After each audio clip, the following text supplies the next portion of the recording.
up against the wall. We've got the assault bike, kettlebell, dog is optional. Let's go inside where it's a little bit quieter.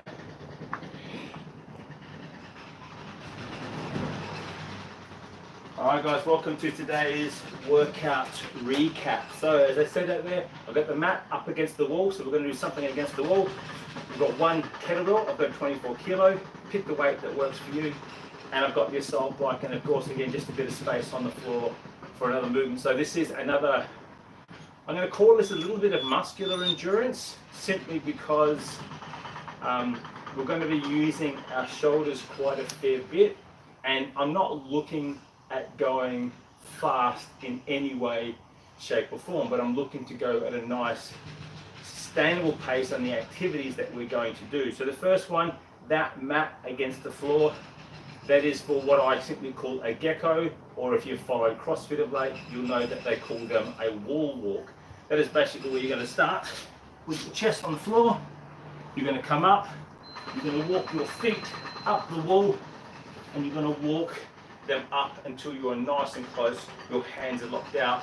And in this case, we're not just trying to get up and get down super fast, we're going to take our time getting up, we're going to hold feet together, right, like a gymnast, and we're going to bring our hands as close, maybe about one hand width away from the wall, and we're simply going to lock out, nose in, facing the wall. We're going to lock out, pull through the shoulders, toes right up, and we're going to hold for 10 seconds.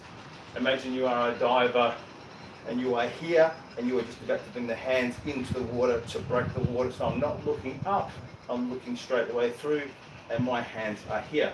We're going to do 2 geckos, that's it. We're then going to walk ourselves down. We're not going to drop down, we're going to walk the hands out, slide the feet down, then when the feet start to take grip, walk down to the floor, on the floor, hands behind the head, back and reset. And we're going to come up for a second one. So they are what we call a gecko, because a lizard that can stick, or you might know them as a wall walk. From there, the next movement that we've got to do is using the kettlebell, and they are hammer curls. So the kettlebell has what we call the horn. Let's just grab one. The kettlebell has what we call the horn.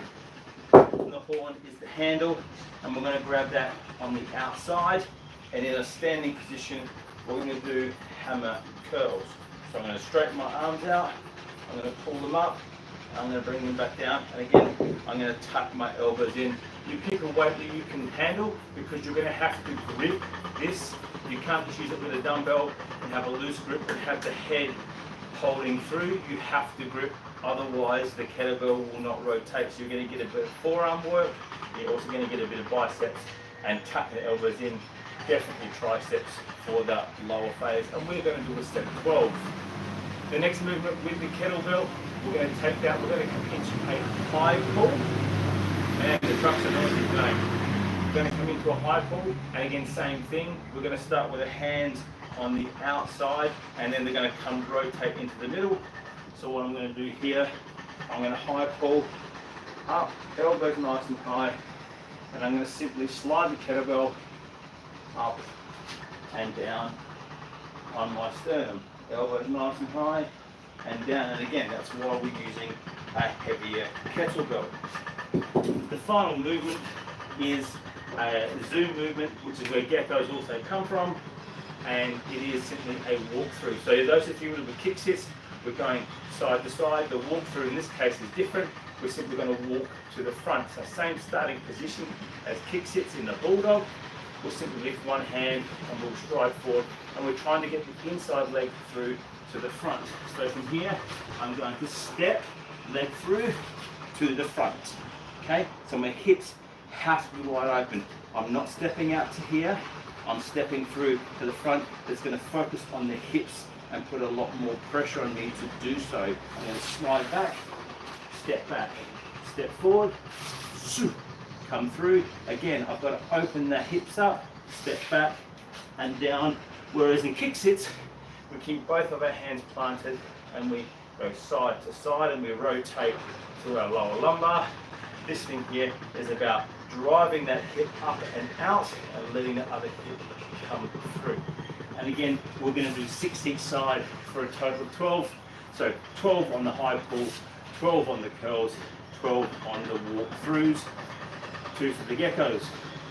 So Dom, what the hell is the bike for? Well, the bike is simply there to keep us a little bit honest today, because what we can do with this workout, it can still take a tax. So getting up onto the shoulder press, coming back down, coming into the geckos, you'll find that you're going to want to rest. But what I want you to do is this: as soon as you've done any of those movements, you're going to go straight on the bike for a 30-second paced ride. I chose the pace of 70 to 75 RPM for 30 seconds. So 30 seconds do not start until I get to my desired RPM. So if I get on and start pedaling, timer does not start. When I hit 70, then my timer will start. So the sooner I get to it, the sooner the time on the bike is over. And again, so what I'm doing is I'm alternating around 70 RPM for 30 seconds in between each of those floor movements. So start on the bike, do my geckos. Back on the bike, do my hammer curls. On the bike again for the third time, into my high pull. On the bike again for the fourth time, into my walkouts or walkthroughs, and that completes a round. We're going to do this one more time, but on the second time, we're going to take the geckos from 2 to 4, which means there's a longer duration on that there. Again, keeping in mind, I'm walking up, I'm not jumping up, I'm holding to attention for 10 seconds, locking it out, then I'm coming back down. And again, those first 2 may have taken you a minute just to do, so therefore don't be worried. You're probably going to end up spending maybe 2 minutes, because you're going to be taxed on that third and fourth one. The aim of this is to get your 2 rounds done.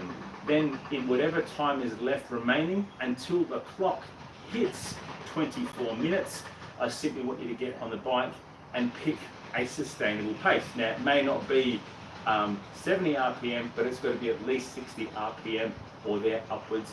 And the whole idea of this is in 24 minutes, if we average it out at a nice sustainable pace, then I want you to try to hit 5 calories per minute. So therefore I'm looking at 120 calories all up in the done time. If I haven't done that by the time it hits 24 and I am at 100, I want you to keep going, and I want you to get to 120, because it seems to be a fairly rare number at 5 calories per minute. Again, you can achieve that quicker by simply hitting a harder pace when you do your 30-second intervals. So if you want to pace it at 75, if you want to pace it at 80 RPM, good for you. You'll simply churn more calories, and if you're familiar, as you should be with your salt bike, the minute you start that first interval, that timer will keep going until the bike is set stationary for quite a fair bit of time. So the fact that you're on and off it every minute or so, the timer is going to keep going anyway. So therefore that can be your timer rather than your watch or some other clock. So let's recap. Alternating bike cycles with 30 seconds at a sustainable decent pace. I chose 70 RPM.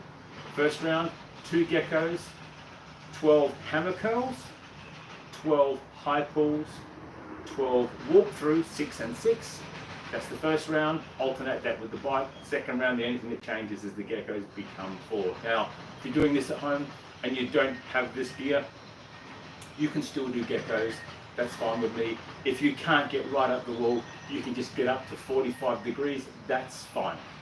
I simply want you to get up there and have the confidence that you can lock out. But what I want you to do is put your tush out a little tiny bit more. So I want you to hinge a little tiny bit like you're doing a plank.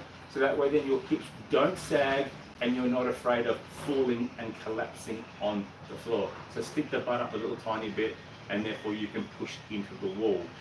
With the kettlebell, you can take your sandbag or your ruck, you can do the curl. You can take your sandbag or your ruck, you can do the high pull, and the walk-throughs, you can do them regardless. If you are struggling with them, then I simply want you to take your time with them, and maybe you might want to do like a wide leg mountain climber. So option 2 on that one could be a really wide hip opener, almost into what they call a lizard stretch position for the alternate for those. Instead of the bike, you can shuttle run or you can skip, but again, they've got to be at a nice sustainable pace. It is not conversational. it is just above conversational pace. A little bit of heavy breathing, so that way when you do finish it, you're going to take 10 seconds to just regroup before you hit the next movement. That is it. My name is Don McStraw. This is the McStraw Method. And for me, this is all about finding simply what is the right dose. I happen to do 30 minutes every day, and I also walk with a ruck because I've got 2 dogs. Yours might be 3 times a week, it might be 2 times a week, but if it's 1 time a week, as long as you're getting up off your ass and you're moving the other days, that right dose might be all that you need to get you in a better position than where you are yesterday or today. Want to know more? Please like, subscribe, please tell a friend. Details below about how I might be able to help you today.